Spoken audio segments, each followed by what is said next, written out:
Alors, la grande question. Qu'est-ce que le temps? C'est fou, non?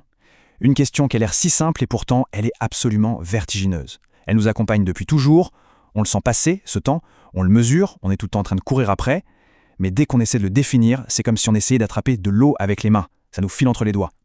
Et puis dans notre monde d'aujourd'hui, hyper connecté, obsédé par la vitesse, cette question, elle devient encore plus pressante. Allez, aujourd'hui, on va explorer ensemble cette énigme fondamentale en s'appuyant sur le regard des plus grands philosophes. Regardez cette phrase de Saint-Augustin. Elle date de plus de 1600 ans et pourtant, elle tape en plein dans le mille. Elle met le doigt sur ce paradoxe qui nous fascine encore aujourd'hui. On a tous, au fond, une connaissance intime, presque instinctive du temps.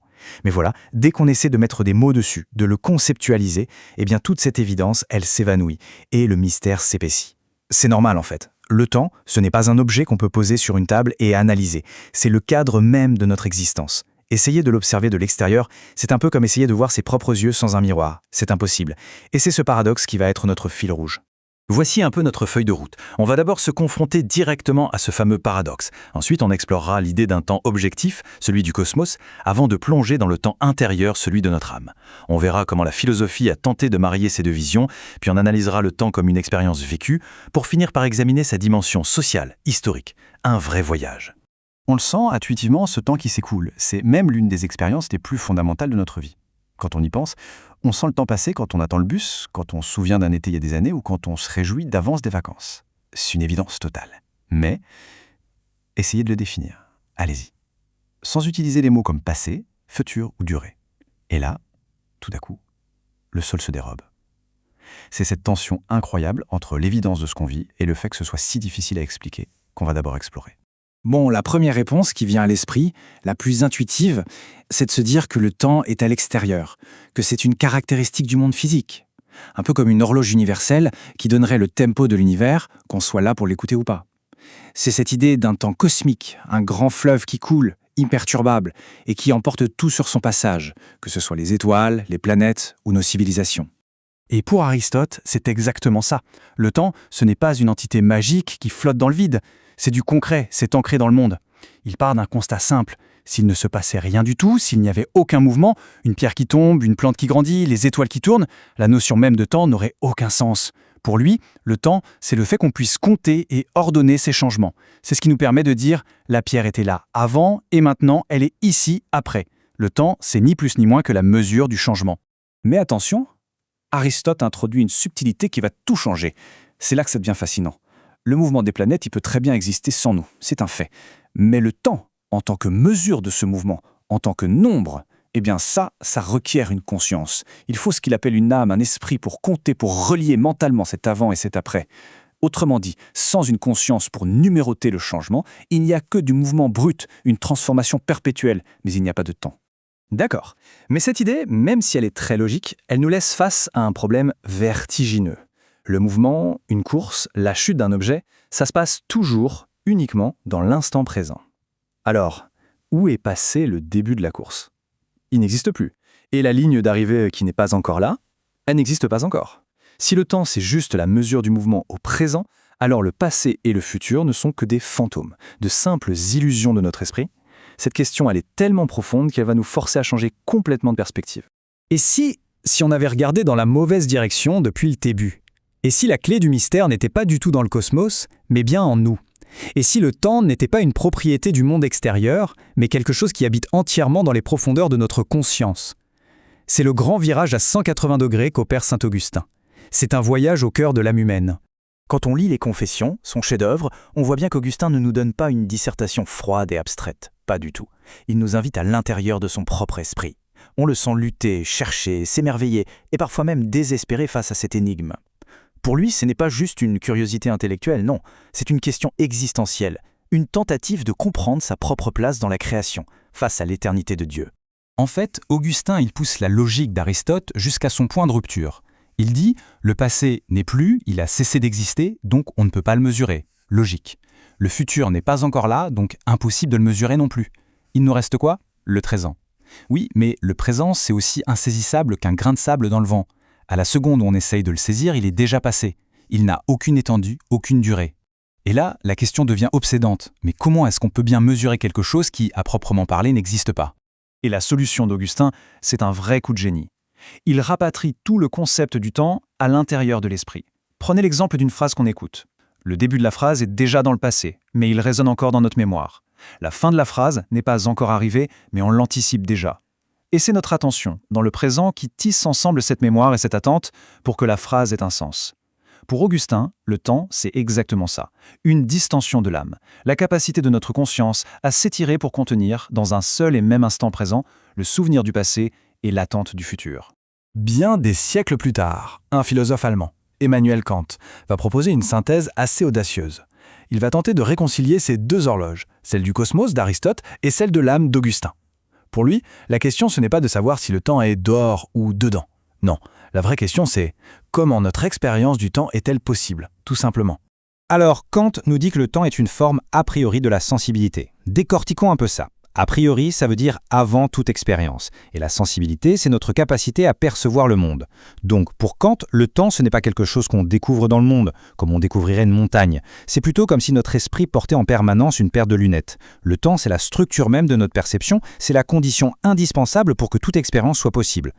Pour utiliser une analogie plus moderne, on pourrait dire que le temps, c'est le système d'exploitation de notre conscience. Un ordinateur ne peut rien faire, rien traiter, sans son OS. Eh bien nous, c'est pareil. On ne peut avoir aucune perception, aucune pensée, aucune sensation, si ce n'est en la situant dans le temps. Absolument tout ce qu'on vit, du plus petit picotement à la pensée la plus complexe, est obligatoirement formaté par le temps. On ne peut même pas imaginer une expérience qui ne se déroulerait pas dans une succession, un avant et un après. Pour Kant, le temps, ce n'est donc pas un contenu de notre conscience, c'est son architecture invisible. D'accord. Donc après Kant, l'idée que le temps est lié à notre conscience est assez bien acceptée. Mais au XXe siècle, une nouvelle question se pose. Au-delà de sa structure, quelle est sa qualité, sa texture? Finalement, à quoi ressemble le temps, non pas quand on le pense de manière abstraite, mais quand on le vit, quand on le ressent au plus profond de nous? On entre maintenant dans l'exploration du fleuve de l'être. C'est là qu'intervient le philosophe français Henri Bergson, avec une distinction absolument capitale. D'un côté, nous dit-il, il y a le temps des horloges, celui que la science mesure. Un temps objectif, où chaque minute est rigoureusement identique à la précédente. C'est le temps qui sert à prendre un train à l'heure. Et de l'autre côté, il y a ce qu'il appelle la durée. Le temps tel qu'on l'éprouve de l'intérieur. Et ce temps-là, il n'est pas du tout homogène. On l'a tous vécu. 5 minutes d'attente chez le dentiste, ça peut sembler une éternité. 5 minutes avec quelqu'un qu'on aime, ça file en un instant. Objectivement, c'est la même quantité de temps. Mais subjectivement, la durée n'a rien à voir. C'est un flux qualitatif, pas une suite de points quantitatifs. L'analogie que Bergson adore, c'est celle de la mélodie. On ne peut pas comprendre une mélodie en analysant chaque note une par une, isolément. Ça n'aurait aucun sens. Chaque note, elle est imprégnée de celle qui la précède et elle annonce déjà celle qui va suivre. Toutes les notes s'interpénètrent pour former un tout, un organisme vivant indivisible. Et bien pour Bergson, notre vie intérieure, la durée, ça ressemble à cette phrase musicale, pas du tout au tic-tac mécanique et froid d'une horloge. Un autre penseur, Edmund Husserl, le père de la phénoménologie, va aller encore plus loin. Il va zoomer sur ce processus avec une précision d'orfèvre. Il nous montre que ce sentiment de flux continu est en fait une construction active de notre conscience, à chaque instant. Imaginez qu'on regarde une balle roulée. Chaque maintenant de notre perception contient ce qu'il appelle une rétention. C'est l'écho, l'image fantôme de là où la balle était juste avant. Mais ce maintenant contient aussi une protension, une anticipation de l'endroit où elle sera juste après. C'est ce tissage permanent entre l'écho du passé tout proche et l'attente du futur imminent qui crée la trame fluide de notre expérience. Et puis on arrive à Martin Heidegger, et là c'est un basculement encore plus radical. Pour quasiment tous les philosophes avant lui, le temps est une sorte de contenant et l'être humain était dedans. Heidegger, il renverse la table. Le temps n'est plus un objet qu'on analyse. Pour lui, l'être humain, qu'il appelle le Dasein, l'être là, est temporalité. Qu'est-ce que ça peut bien vouloir dire? Ça veut dire qu'exister, pour un être humain, c'est fondamentalement être tourné vers l'avenir, se projeter vers des possibilités, tout en portant le poids d'un passé dans lequel on a été jeté, comme il dit. On n'est pas dans le temps, comme un poisson dans l'eau. Notre être même est fait de temps. Bon, jusqu'ici on a exploré le temps comme une propriété du cosmos ou de la conscience de chacun, mais est-ce qu'on n'aurait pas oublié une dimension essentielle? Et si notre expérience la plus intime du temps était en réalité façonnée par des forces beaucoup plus larges, des forces collectives, par l'histoire et par la société dans laquelle on vit? Chez Hegel, par exemple, le temps n'est pas une simple suite d'instants neutres. Pas du tout. Il a une direction, il a un but. C'est un processus grandiose par lequel l'esprit du monde, la raison universelle, prend conscience de lui-même à travers l'histoire des hommes. Chaque époque, l'Antiquité, le Moyen-Âge, la Révolution française, tout ça, ce sont des étapes nécessaires de ce grand développement.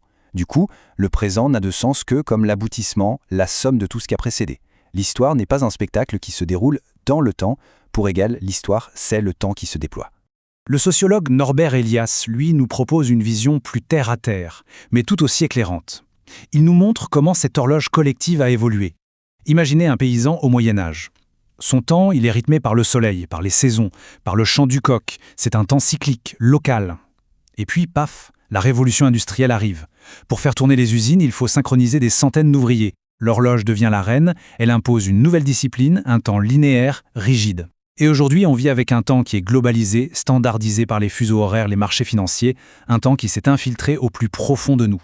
Et c'est là qu'on comprend quelque chose de fondamental. Ces outils, l'horloge de notre téléphone, notre agenda Google, ils ne font pas que mesurer le temps. En fait, ils le produisent.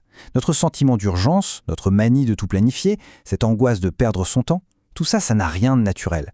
C'est le produit d'un long processus d'apprentissage social. On a tellement intériorisé la contrainte de l'horloge qu'elle nous semble être une seconde nature, alors qu'en réalité, c'est une construction historique et culturelle. Alors, au bout de ce voyage, quelle heure est-il vraiment? L'heure des étoiles d'Aristote? L'heure intérieure de Bergson? Ou l'heure synchronisée de nos agendas? La vérité, et c'est ça qui est vertigineux, c'est peut-être qu'on vit constamment à la croisée de tous ces temps. Notre corps suit le rythme biologique du cosmos, notre conscience navigue dans le flux de la durée, et notre vie sociale, elle, est cadencée par l'horloge collective. L'expérience humaine du temps, finalement, ce n'est peut-être rien d'autre que cette tension fascinante et parfois contradictoire entre toutes ces horloges qui battent la mesure, en nous et hors de nous.